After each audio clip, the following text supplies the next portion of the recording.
It's one of the most famous places on the planet, and one of the most secret.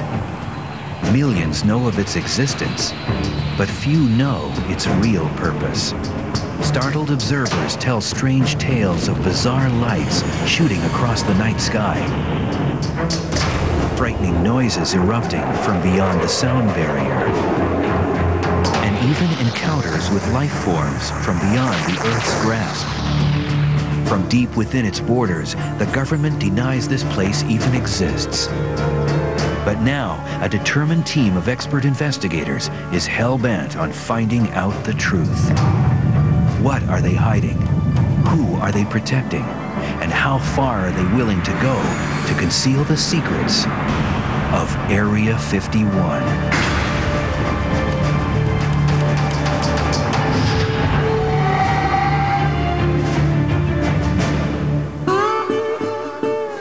The thing that makes it interesting is they deny that it's there. Area 51 is unlike any other U.S. military base.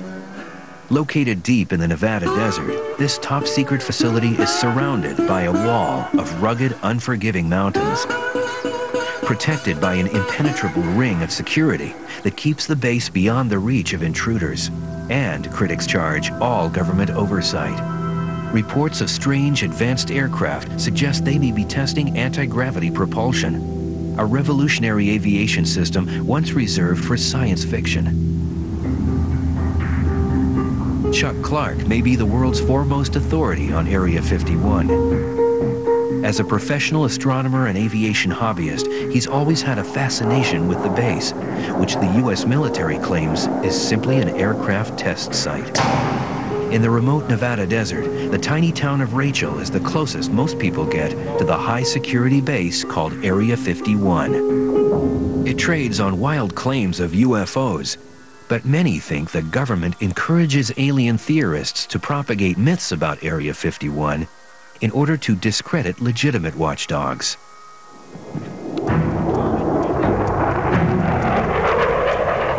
Chuck Clark makes this his home base for watching and documenting any and all activity that comes from the base. Today, he's meeting with the team of experts he's assembled to spend 24 hours using any legal means for the most intensive in-the-field investigation ever launched into the true nature of this legendary base. Their mission, to launch a 24-hour, round-the-clock, up-close investigation of Area 51 and discover what the government is hiding inside the walls of the world's most top-secret military base. This is Area 51, guys. This is a satellite image of the base. Sort of gives us an overall view of what's out there. Each man brings with him a unique base of knowledge and skills. Guy Norris is an award-winning military aviation reporter. He's been studying top-secret airplanes and air bases his whole career. I think the interesting thing is from an FAA chart, as you can see, there's absolutely no indication whatsoever of any runways at all on the map within that restricted area. So obviously on the map itself, as far as the rest of the world is concerned, there is no runway here, although quite obviously the reality is very different. Military communications specialist Bob Grove has been studying the base's radio system. There are several hundred frequencies active out here. I brought a scanner out, going to do some listening and see if these are really as active as they seem to be. Private Detective Mike Johnson has already been on the case. The security measures are far more than just the remoteness and it's being so desolate and out in the middle of nowhere. He knows that at any high-security military base, guards are well armed, and at Area 51, they are ready to use deadly force if anyone breaches the perimeter. To really observe the working of the base, they must split into two teams. All right. Team 1, electronic surveillance. Mike and Bob will circle the base's perimeter, checking out the elaborate security system up close. They'll try to watch the people who will be watching them, and using radio scanners, they will go beyond the barbed wire and guardhouses to eavesdrop on Area 51. Team number 2, visual surveillance. Chuck will lead Guy to the top of Tikaboo Mountain. It's the only vantage point of the base that hasn't been taken over by the military. Chuck will aim his astronomical telescope not at the stars, but at Area 51. For Chuck, this trip is the most important of dozens he's made to photograph Area 51 and its operations.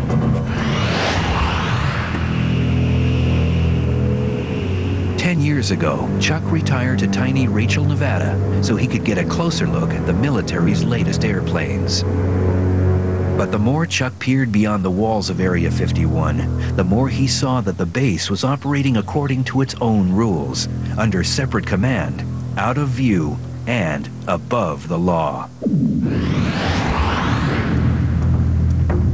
Chuck discovered just how far Area 51 security reaches. One day, Chuck was hiking in the desert when he stumbled on what he thought was debris from a crashed airplane. I bent over to, pick it up, pull it out of the sand to see what it was, and I saw the antenna sticking out of the ground. So I cleaned it off. It was a transmitter that had a lead going off to a smaller plastic box that was a sensor. Chuck has uncovered a motion detector, not along Area 51's secure buffer zone, but miles away from the perimeter of the secret base and on public land. To Chuck, the sensors are the latest in a series of covert moves designed to expand Area 51's ability to carefully monitor the movements of innocent civilians. It's a little overkill, in my opinion. They have about a 25-mile buffer zone out here, and it's all terrain like this. It gets rougher as you go. Why they have to put stuff outside the line, and really it escapes me. I found them over in the next valley, as far as 8 miles outside the line and a mile from Highway 375. Determined to expose the military's scheme, Chuck enlists the help of award-winning investigative journalist George Knapp. It took us about half an hour to find the first sensor. 5 minutes after that, we found the second one. So there's your transmitter right there. And we'll come around here. And right here will be the time delay unit. And you'll see it's clearly marked U.S. government property. In all, the two men discover over a dozen sensors, all set up to transmit information back to Area 51. Retired astronomer and desert rat Chuck Clark keeps an eye on the top-secret base known as Area 51. When George Knapp's story hits the air, Chuck is on the move. Chuck has discovered a way to breach the barbed wire and penetrate the ring of security to get inside Area 51 without getting arrested. But it means he has to travel 500 miles to Denver, Colorado. Inside this nondescript building is advanced technology originally developed by the military that runs Area 51. Now Chuck can turn the tables and get an insider's view of the secret base. Space Imaging is a company that owns and operates ICONUS, the world's first commercial high-resolution satellite. ICONUS circles the Earth every 98 minutes, beaming back aerial images so precise it can even pick out the building that funds Area 51, the U.S. Capitol. So Chuck, what's your interest in Area 51? I moved out there about 10 years ago, and whenever I wasn't photographing the stars in the heavens, I pointed my big lenses at the base. Ooh, I'm sure they love that. Oh, they loved it. Using the ICONUS aerial photos, the team at Space Imaging is able to assemble an accurate 3D model of Area 51. The U.S. government may not like Chuck, but they can't stop Space Imaging from giving him his first real peek inside the ultra-secret base. Oh, boy. This is Area 51, built with our ICONUS imagery, and then we're able to fly through with this software. That's fantastic. I have photographs that I've taken showing the fronts of these, but I've never seen this building. And I did notice some sand on the runway, so I wasn't sure if there hadn't been something that had landed there recently, or maybe the aircraft began landing right about here. Maybe that dust is just painted on for a deception, too. Mm-hmm. These are, some nefarious people that are running this place, and they might think of something like that. Yeah. Is this public information? I'm sort of, little brother watching big brother. You watch mundane things long enough and you figure stuff out. the security as tight as all the rumors I've heard and what I've seen on TV? Well, it's probably tighter. The security has sensors that are set up miles outside the perimeter, and so they're out there watching you long before you get anywhere near the line. Whoa. I'm not going to disappear after this show. Probably, but... In Denver, Chuck's mission is accomplished. He quickly hits the road again, determined to share his findings with the rest of his team. But while Chuck was getting his glimpse inside Area 51, the federal government was already striking back, as he's about to learn the hard way. I got a call from a friend of mine with the FBI who said, "What the hell are you doing up at Area 51?" Something heavy was going to come down real soon. Something bad for Chuck.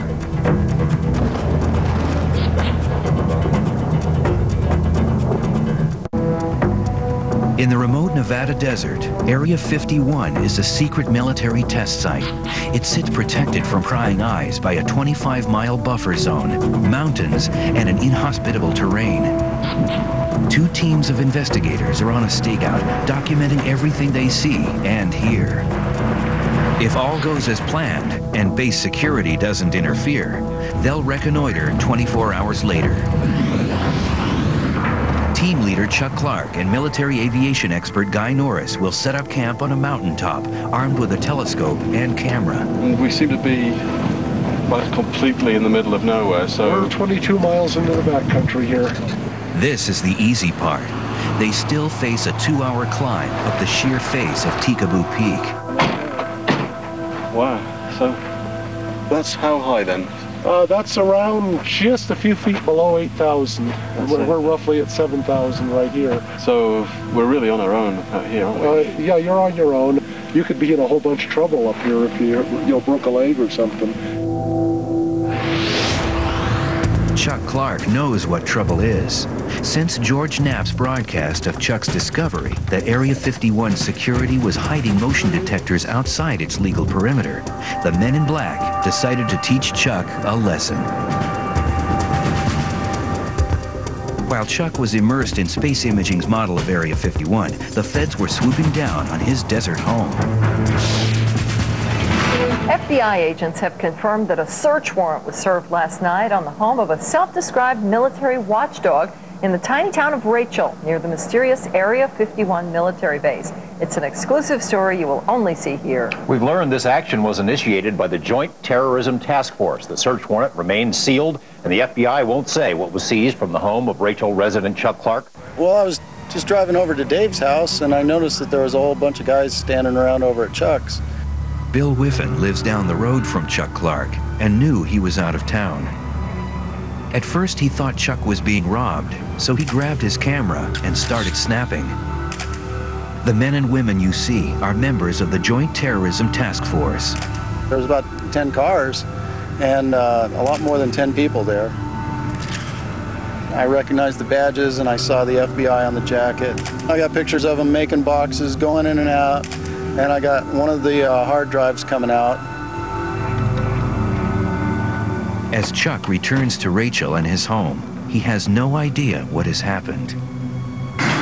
Let's see. Oh, that's weird. For Chuck, his work, his privacy, his security are all suddenly gone. He finds the warrant and an invoice of confiscated items waiting on the dining room table. It's district court search warrant, and they've got their card. And I guess that's an inventory. Let's see here. U.S. District Court search warrant. Ooh, Nevada Joint Terrorism Task Force. That's impressive. Every inch of Chuck's place has been thoroughly searched.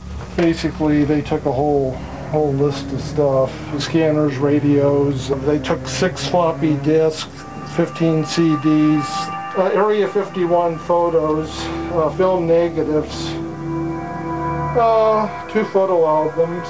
They took the monitor. I don't know why the hell they take a monitor. What information is in a monitor? The phone. Word spreads quickly. Calls come from friends and neighbors. Hello? Oh, I understand some feds visited my place while I was gone. No, I haven't been disappeared yet. That'll be tonight. I'm doing things I know they don't want me to do, but I'm not doing anything illegal. You know, I think they resent the fact that we're starting to publicize their sensors on public land. Now, the message they were trying to send to him was knock it off. I know what I can legally get away with, and I know what I can't get away with, and I push it right to the edge, but I don't go past that edge. And that's what's got him so irritated, that I'm not intimidated by him. I get right in their face with the camera lens. Aware that the government is investigating Chuck, his other teammates, security expert Mike Johnson and audio expert Bob Grove, take up their part of the mission. They are just 2 miles from the rear entrance to Area 51, and they're certain that security can see them coming. There's several ways that they can sense, of course. I'd imagine they're listening to us right now. Well, it could be. They're certainly watching us, but Yeah. I'd imagine they're listening pretty close. Fence line right up there.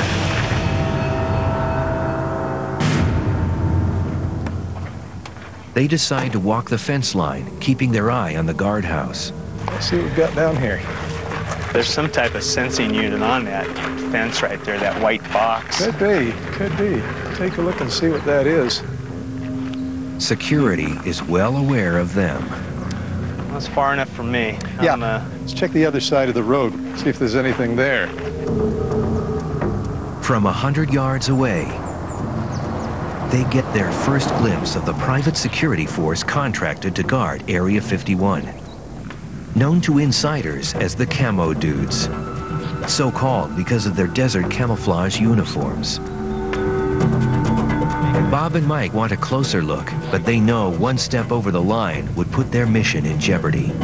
This is not the time to test the boundaries. I don't want to end up in jail. Yeah. Mike and Bob make a quick strategic retreat.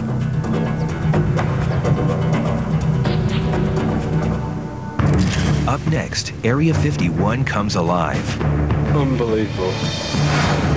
And we go inside Area 51 with Mr. X. Absolute power is true. Corruption, absolutely.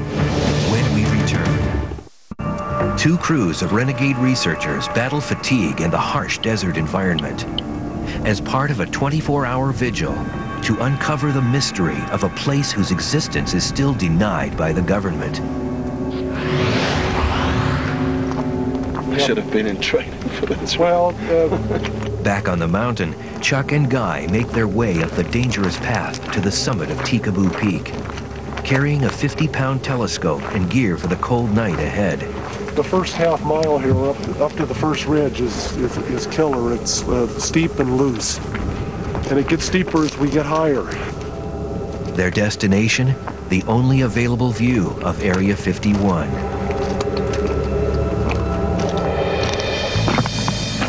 Well, here we are up top. Wow. That is so spectacular, isn't it? So what do you think? Is it worth the climb? Yeah, I mean, I'm finding it difficult to describe to you, actually, what it's like. I think the weird thing is that although we're here on planet Earth, you feel like you're on the edge of another world out there. Looking out across the desert through the heat haze, there is another world, one the government has tried to hide from prying eyes. It's Area 51. Yeah, I can see some buildings glinting sort of thing in the sun, and I can make out one of the runways. Unbelievable. I can't believe I'm actually seeing it. It's unbelievable. After all this time, it's incredible. It's not really a myth. Yeah, it really exists. Chuck and Guy hurry to make camp on the bare mountaintop, all too aware that if they can see the base from here, the base can see them. They're 26 miles away and must rely on Chuck's telescope and telephoto camera to let them spy on and document any activity at Area 51. With the eyepiece in place, it will give us about a 50-power look. Oh, yeah. Both men know Area 51 exists to test the ultra-secret new technology right out of science fiction. In terms of what could be going on there, There's been a growing speculation that anti-gravity propulsion, this sort of so-called holy grail of aerospace, could be on the verge of becoming reality. There are quite a few stories about things that seem to be anti-gravity, and I've seen a few things over the years also. Like what? Objects that rise slowly, sort of hang motionless for minutes at a time, and then suddenly dart halfway across the sky in a second or two and stop instantly, or make a high-speed V-turn. That's incredible, isn't it? You never know what you're going to see. They're testing all sorts of things here. On the desert floor, disguised as campers, Bob Grove and Mike Johnson are setting up to monitor anything coming or going inside Area 51. They won't be able to see directly into Area 51, but Bob will be able to monitor any transmissions. If there is a presence of phenomena of any type, it can be measured in a physical sense, and there are a variety of test instruments that can do that. For example, this little device, turn it on here. You hear that little chirping sound. This indicates that we have transmitters on, and you and I happen to know that we have because each of us is wearing one. It's our little wireless microphones. Right. With monitors set, Bob and Mike settle in for a long night of listening.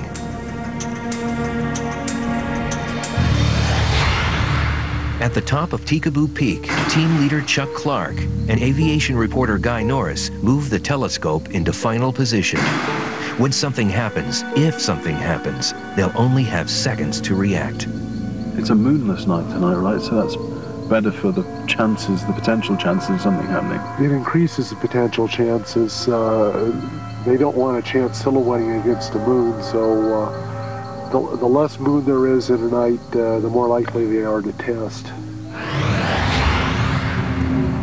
It's almost 2 a.m.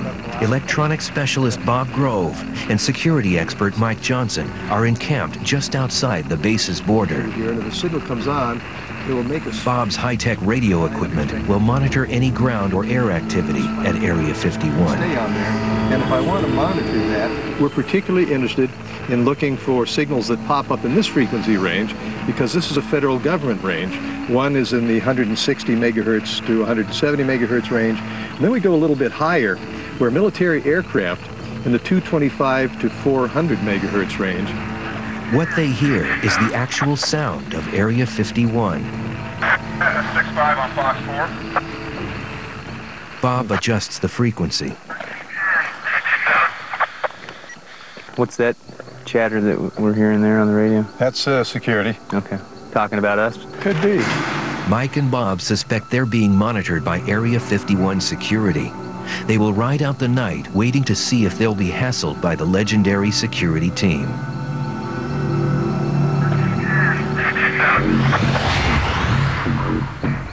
Chuck and Guy can see lights appear. It seems to be operational, even at 3 a.m. In the years that I've been here, almost 10 years I've been here now, it's expanded quite a bit, probably doubled in size just in the last 10 years. Tonight, on the mountain peak and on the desert floor, the air has been strangely silent. Then, the steady static is interrupted.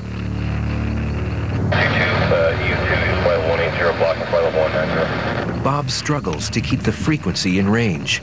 We have now a number of military aircraft air-to-ground frequencies active, indicating they've got something in the air, as well as ground control frequencies. That something is moving at an incredible speed, straight toward Guy and Chuck. We've just got a really bright light in the sky directly overhead the site. Did you see that? Oh boy. It's still there. It seems to be moving to the north, but that was amazing. It was so bright, wasn't it? Yeah. It was directly over the site. Well, it makes me think it might have been an aircraft with a very directional light on it. Guy hopes for a second sighting so that Chuck's camera has a chance to catch it. But the sky suddenly goes quiet over Area 51. The runway goes dark. When we return, the next morning brings more flights. Oh, there's a MiG-29. Excellent. Mr. X takes us inside the super-secret base. It's an Air Force separate from the normal Air Force above the regular Air Force. And Mike Johnson gets too close to the truth. We got the Las Vegas Metropolitan Police Department watching me. I definitely got his attention. It's 5:30 a.m.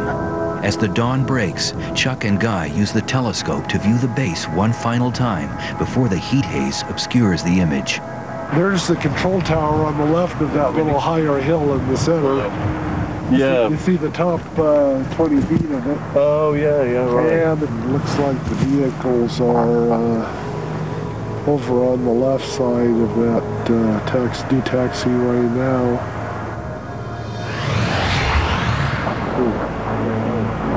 For Mike and Bob on the desert below, Here it comes. 15,000 feet above their heads, Area 51 comes alive.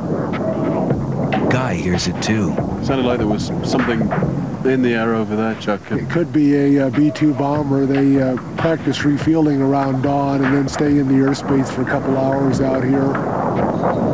Guy can't believe his luck. The B-2 is not alone, and it has some surprising company. Oh, there's a MiG-29. Excellent. He's turning that way.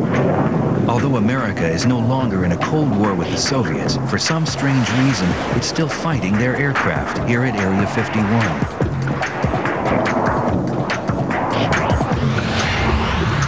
In the valley below, Mike and Bob suspect they have been watched all night by base security. They are ready to meet with Chuck and Guy, but have one last place on the map to check. Well, if I listened to Chuck correctly, the main gate ought to be about 10 miles or less off there toward that hill. As they close in on the official entrance, Mike is startled by something in the mirror. Barreling toward them is an enormous vehicle. With its windows painted black to protect or hide its passengers, it speeds toward a day's work at the top secret base. Holy smokes. The bus doesn't even slow down. I think the bus was doing a little more than 45, maybe 145. He was hustling. He was. To prepare for this 24-hour vigil, Mike Johnson spent weeks on the strangest stakeout of his career. His target?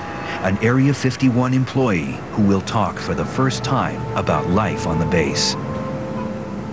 It's mind-boggling from my perspective as an investigator how well maintained the secrecy of this facility is.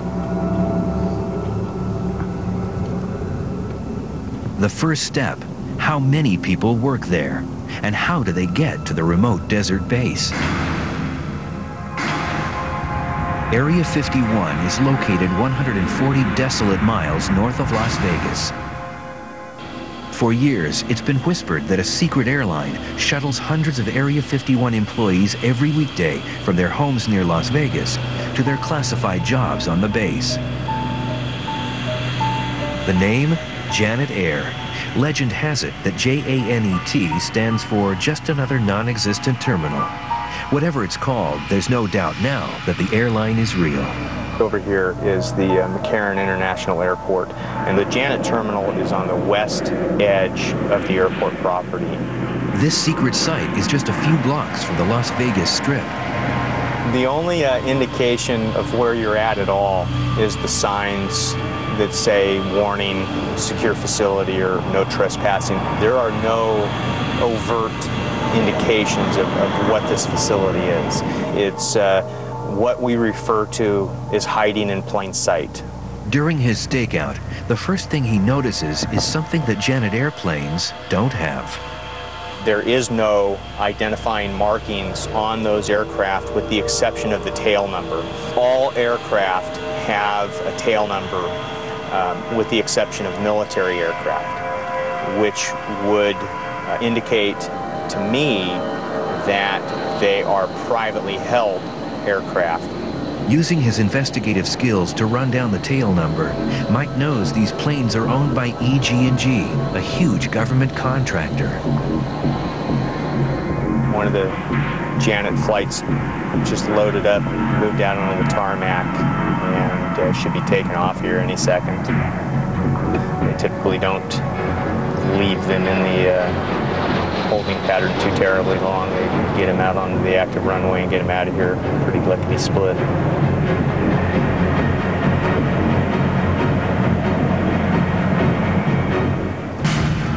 Every day, hundreds of men and women pass through these gates on their way to work at Area 51. We're seeing a car go in now. The guard just stepped out. This driver's going to display some form of identification, and the guard's trying to figure out what I'm doing, and he's watching me watching him. Mike is on public property, but he still has reason to worry. The guard hasn't taken his eyes off Mike's car. I definitely got his attention. He knows I'm here. Here's a chance to check out the system's security. But it could also lead to compromising the mission or jail.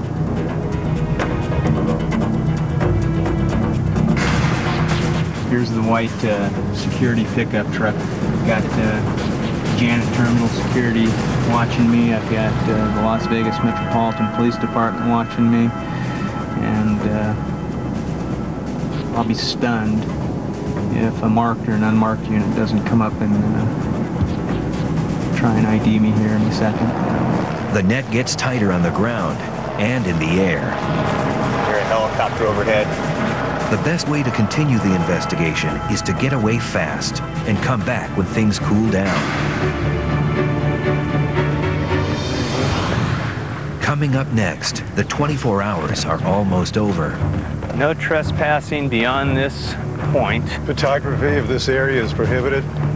Mike Johnson is hot on the trail of an Area 51 vet. Eliza will put at risk just to keep the nature of this place secret.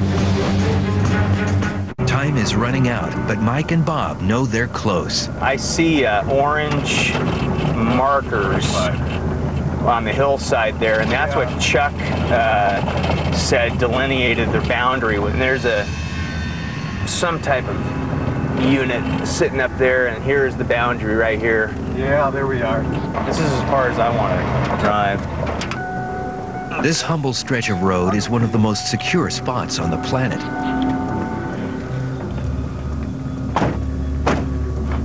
Some censoring units up there on the hill. Looks like it, yeah, the big one on top especially. People who have crossed this line have been arrested, interrogated, stripped of cameras, phones, even their clothes. No trespassing beyond this point. Photography of this area is prohibited. Well, I think this is probably about it. This is as far as I'm willing to go. Yeah. Of the hundreds of people who work at Area 51, why have none of them come forward with information? What kind of threat does the government hold over their heads? Mike's investigation has led to uncovering the addresses and backgrounds of people who park their cars in a secure Las Vegas air terminal and fly to the super secret base. Now it's time for him to take the next step and reach out. An unmarked black SUV pulls out of the gate. This could be the opportunity of a lifetime. I spent a couple days out here and I watched the activity. I was able to do some research and find out the owner of the vehicle is an employee at the test site. Mike is more determined than ever to track down someone who can unlock Area 51's mysteries from the inside. With Mike tailing close behind, the black car moves off the freeway. It's a promising turn of events. The further his target goes from the intimidating glare of base security, the more likely he is to talk. I don't have a clue what leverage the contractor or the government uses, but man, they must sign their life away. It's phenomenal how well kept the secret is. Rush hour traffic slows the chase down, and for a moment, Mike loses sight of his target. The car I'm following is at least a quarter mile ahead of me right now. Mike manages to pick up the trail again. Now he weaves between vehicles, staying close enough to keep a constant watch on the black SUV. while being careful not to blow his cover. Our guy is still up in the #1 lane. Let's see how lucky I can get. The chase moves from the freeway to city streets and begins to draw to a close in this slow-paced suburban neighborhood. These people are your average middle class, upper middle class folks. They're your next door neighbor, the parents of your children's best friend. They just happen to have a super secret job. We'll see what happens here and then go knock on the door.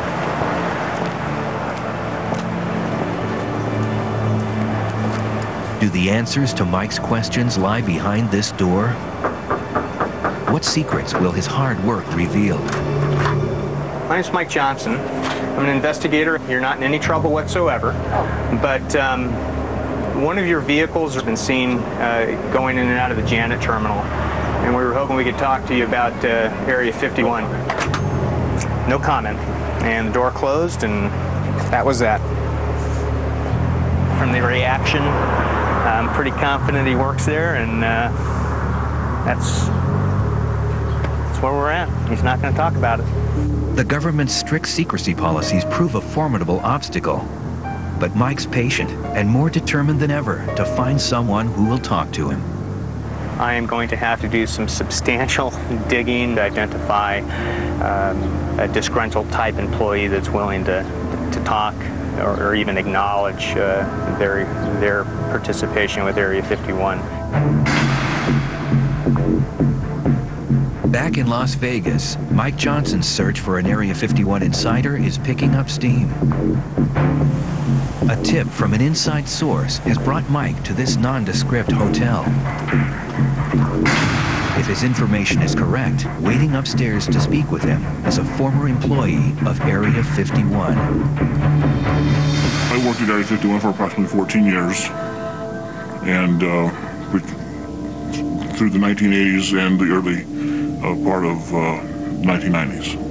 Success. The man is apparently willing to talk, but only if his name is not used, his face hidden, and his voice disguised. Lives were put at risk, careers were jeopardized or terminated just to keep the nature of this place secret.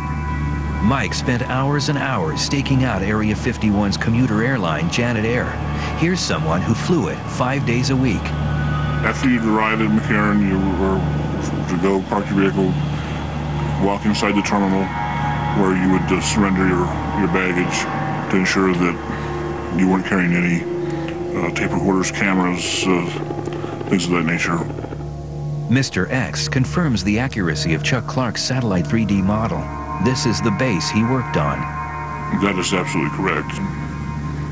Absolutely right. Mr. X says fear, more than anything, pervades every aspect of life and work on the base. Security for the personnel was far greater than what you see on the outside. If you made a call home, you had to be very careful as to what you said to your wife or your children, as to divulge where you might be, when you might be coming home, what method of travel you might use. What sort of work warrants this kind of secrecy and security? It's a test facility for experimental aircraft. Okay. Simple as that. The United States has projects that are deemed classified for one reason or another, and they are tested and proven at that particular location. But Mr. X says Area 51 is unlike any other Air Force base. It is an Air Force separate from the normal Air Force, absolutely. And the attitude of the individuals up there is, yes, we are not the regular Air Force. We are somewhat above the regular Air Force. He says those who run Area 51 regularly risk the lives of their own workers. Absolute power is true, corrupts absolutely. And these individuals up there are definitely operating, like the apocalypse now, operating without any decent human restraint. They're on their own mission. Moreover, Mr. X says anyone who challenges that mission is dealt with swiftly. This individual that I knew expressed grave concerns over personnel being exposed to toxic chemicals, hazardous waste, if you will.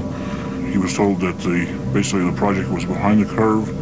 They needed to expedite its completion, and that kind of information would be kept from those personnel.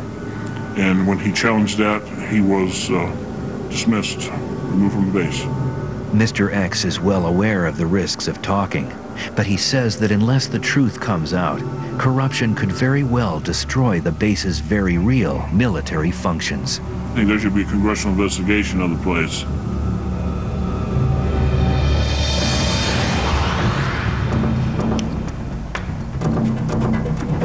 Chuck and Guy, hungry, tired, and facing a tricky climb down a steep slope. They can't be sure that they've eluded base security until they're safely back at their rendezvous point. Sitting on a rise with a perfect view of Mike and Bob is a member of the Area 51 security force known as the Camo Dudes. They're not military, but a private police force assigned to keep everyone away from Area 51. Here's the deal. We are his excitement. There's a real live person in there really watching us, listening to us right now. He's probably laughing at me talking about him.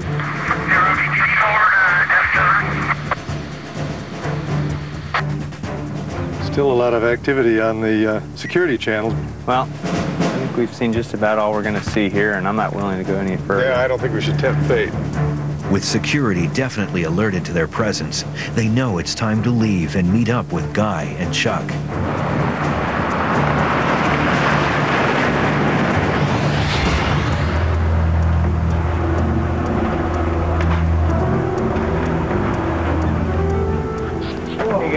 You guys as tired as we feel? Good night. How are you? See ya. The team's investigation has proven Area 51 is fully operational. Radio came alive with getting ready for a mission. We had an excellent view of the base. It was incredible at that range, you know. If what Mr. X says is true, then men like Chuck Clark and his teammates may offer the best hope for reforming a military base where absolute secrecy is eroding the line between fact and fiction. We're the only superpower left, and yet secrecy at Area 51 has grown rather than decreased in the last couple of years. And you have to ask yourself, why? Why does the military cloak Area 51 in such a thick veil of secrecy? Is it to protect national security? Or does it merely provide cover for more nefarious activities? Either way, the government's not talking. But take a trip out to the desert, walk right up to Area 51's perimeter, and look headlong at the fence that's keeping you out. What Chuck or any of his cohorts will tell you straight up, if you want answers, the truth is in there.